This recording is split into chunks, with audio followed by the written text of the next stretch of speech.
Hi class, my name is Letitia and I would like to go over with you my 3 topics that I decided to select and which I believe should be the nation's 3 top priorities. The first topic that I would briefly like to go over would be early and middle childhood. Early and middle childhood, that's a very vulnerable age in which a lot of children are learning how to develop eating habits. And working for Chicago Public Schools for 11 years, we noticed that we began to get a very high level of diabetes amongst early and middle childhood age kids. A lot of this was due to lack of knowledge from the parents for helping their children develop healthy eating habits as well as themselves. One of my duties working for Chicago Public Schools was to make sure that I secure different individuals to come in and help give presentations to our parents to help them understand how important healthy eating is for themselves as well as their children. And monthly I will have someone come in from either a hospital or a neighborhood clinic and give out different documents to our parents with information on how to help themselves become better eaters as well as their children. A lot of our children also had diabetes as early as kindergarten. I actually had 3 students that I provided insulin to on a daily basis. I calculated their carbs for them and gave them their insulin, and it was very sad. And for them to actually have to experience that at such an early age. And unfortunately, a lot of that was due to their poor eating habits that they had. I also left Chicago for a year and went to Dallas, where I worked for Administration for Children and Families, Office of Head Start. There was actually at one point in early childhood or Office of Head Start, which is a program for 3 and 4-year-olds for those that have that qualify, that are actually low-income families. The obesity rate amongst low-income preschoolers actually was high at one point, but it did decrease. It did decrease because one of the resources that OHS provided was access to health services.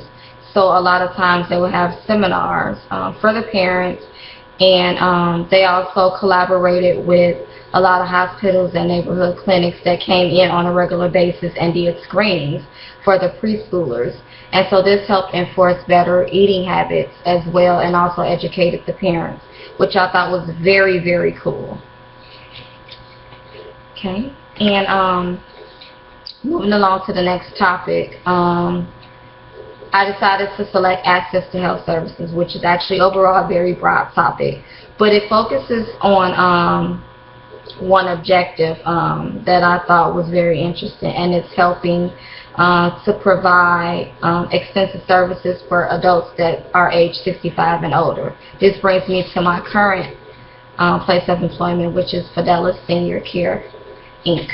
Fidelis Senior Care is actually a small health insurance company that provides comprehensive ongoing health services for seniors that are actually living in assisted living or in nursing homes currently.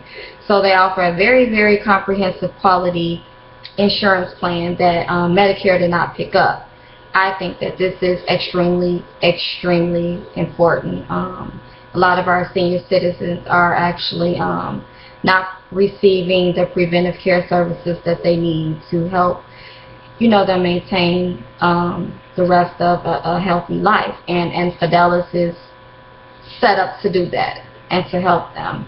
They provide the prescription drugs, they do annual assessments. Currently Fidelis has services in the states of Michigan, Washington, North Carolina, and currently is working on the state of Illinois. And I just think that this is just awesome. It has a lot of potential.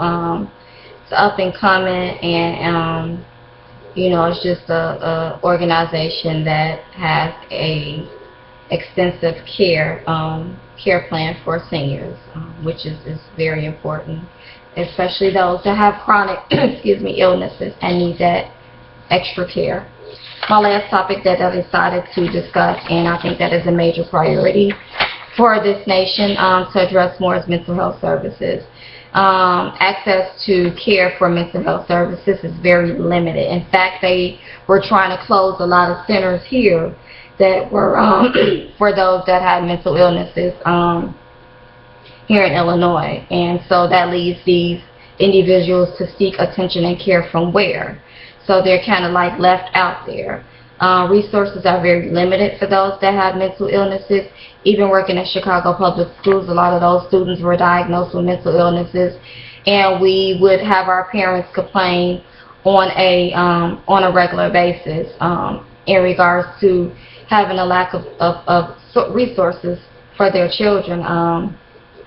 One collaboration that Chicago Public Schools just started working with, actually this year, is Garfield Park Hospital, located here in Chicago, which is actually for children, adolescents, and teenagers that are facing mental disorders, and they need that extra care and resource to help them get through this. And this has been very beneficial for the students and the parents.